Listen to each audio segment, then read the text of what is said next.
Welcome top news today. White House Staff Secretary Rob Porter hands President Trump a confirmation order for James Mattis as Defense Secretary on January 20, 2017. VucciAP For the entire time that Rob Porter worked in the White House as Staff Secretary to President Trump, meaning that he was responsible for managing documents going to and from the President, he was operating under interim security clearance. That's not uncommon for new arrivals at a government agency. They get the job and interim clearance, fill out the lengthy SF-86 clearance application, talk to the FBI for a background check and wait for permanent clearance to be granted.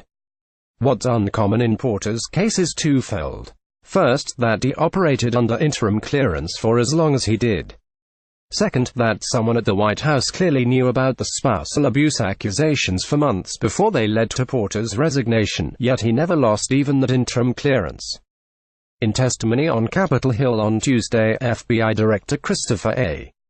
Wray said that the agency had, on 4 occasions, given information related to Porter's background check to the White House. In March, the agency gave the White House a partial report, then a complete version in July. Asked to provide follow-up information, it did so in November, closing the case in January. Earlier this month, it passed on more information still. It's unclear if the information shared this month was related to the story having been made public.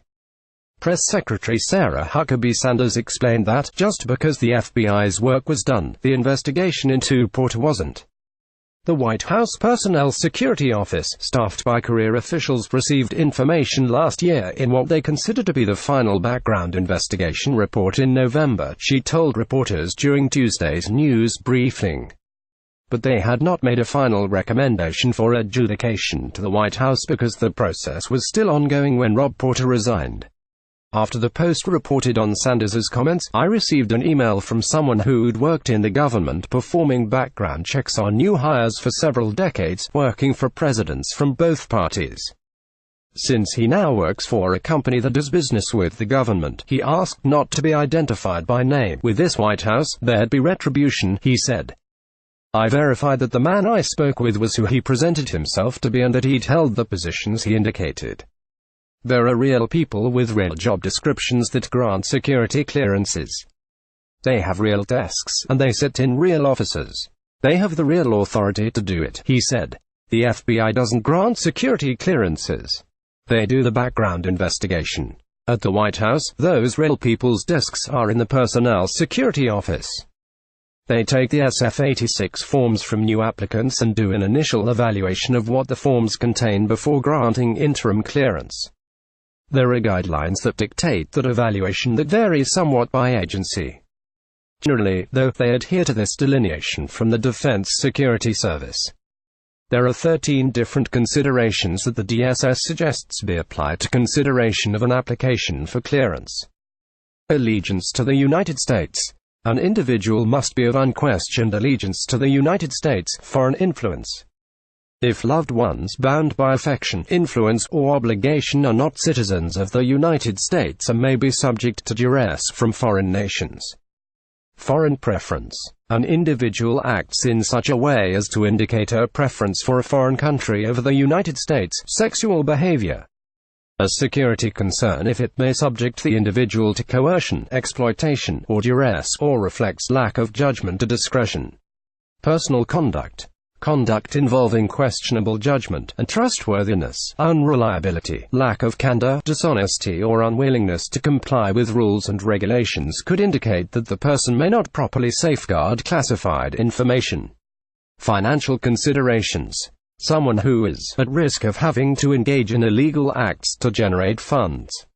Alcohol consumption. Excessive alcohol consumption often leads to the exercise of questionable judgment, unreliability, failure to control impulses. Drug involvement. Improper or illegal involvement with drugs raises questions regarding an individual's willingness or ability to protect classified information. Psychological conditions. Emotional, mental and personality disorders can cause a significant deficit in an individual's psychological, social and occupational functioning. Criminal conduct. A history or pattern of criminal activity creates doubt about a person's judgment, reliability and trustworthiness. handing protected information, caution against non-compliance with security regulations, outside activities, activity that poses a conflict with an individual's security responsibilities and could create an increased risk of unauthorized disclosure of classified information is problematic. Use of information technology systems. Non-compliance with rules, procedures, guidelines or regulations pertaining to information technology systems may raise security concerns. The person I spoke with noted how many of those points former National Security Advisor Michael Flynn likely violated based on publicly available information at the outset of Trump's presidency. Those are guidelines, mind you. The person I spoke with noted that the interpretation of an application is necessarily subjective. Nor is that list complete. He pointed to missing information, such as when White House senior advisor Jared Kushner had to repeatedly amend his SF-86 to include more foreign contacts. That alone would have raised a red flag. The section of the SF-86 dealing with former spouses covers only basic identifying information. There are also questions about criminal convictions for domestic violence and about valid domestic violence protective orders. Porter doesn't appear to have faced domestic violence charges at any point. It's not clear if a 2010 protective order issued on behalf of his second wife was still in effect at the time that he came to the White House. Meaning, that the abuse accusations may not have been noticed during the personnel office's first review of the application.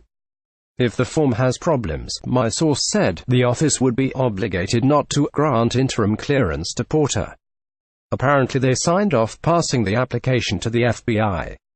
The Bureau's role was to run a background check on Porter's SF-86 and see if the information it contained was accurate, but not to determine if he should be granted clearance based on what it found. The FBI interviews every single person, he said, including the applicant. In Porter's case, the FBI spoke with both of his ex-wives in January 2017. That same month, Porter reportedly warned White House counsel Donald McGahn that he expected his wives to present negative information about him, though not specifically what that information was. That the FBI came back to the White House in March might be significant, my source said. He indicated that the FBI would sometimes go back to government agencies with preliminary information about applicants, expecting that what they'd found would obviate the need to complete the background check. If, for example, the FBI found that an applicant had huge gambling debt and ties to the mafia, for example, the agency might give his or her employer a heads up, and the person might quickly lose interim clearance and be terminated. Either way, the FBI's initial review was complete in July, at which point, it seems, the Bureau was asked for more information. That additional investigation was completed in November. The FBI did have further contact with both ex-wives during that period. In September, Porter, angry about not having received his clearance, called his second ex-wife to ask if she'd said he'd been violent toward her. She informed the FBI of that call, and the agency, a few days later, called his first ex-wife to see if anyone had contacted her in relation to the case. To hear the press secretary tell it, the personnel office spent the time from November forward trying to determine if Porter deserved permanent clearance. There's no way that the Personnel Security Office at the White House, which is very small, would be sitting around for 3 or 4 months mulling over whether to give this guy clearance, my source said. That's especially the case because the office would already have had that preliminary information from March and July. They'd requested more information, but by July, had the bulk of his SF-86 form vetted and analyzed. I don't know what it is they're doing if they're not adjudicating, my source said of the Personnel Office.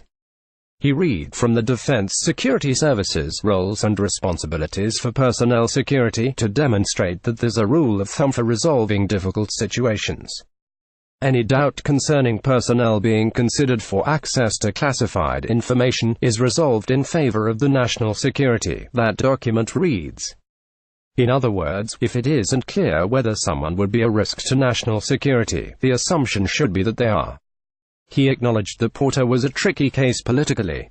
In that situation, denying Porter clearance meant denying him the ability to work in the White House and in the role. That could mean that there was pressure, even indirectly, on the Personnel Office to not weigh in against Porter's clearance. Instead of going to Chief of Staff John F. Kelly with concerns about Porter. My source said he would have gone to McGahn, understanding Kelly's predisposition to keeping Porter in place. My source's frustration with how the process at the White House appeared to have been operating was clear. He summarized it succinctly: "It's just bad, is what it is."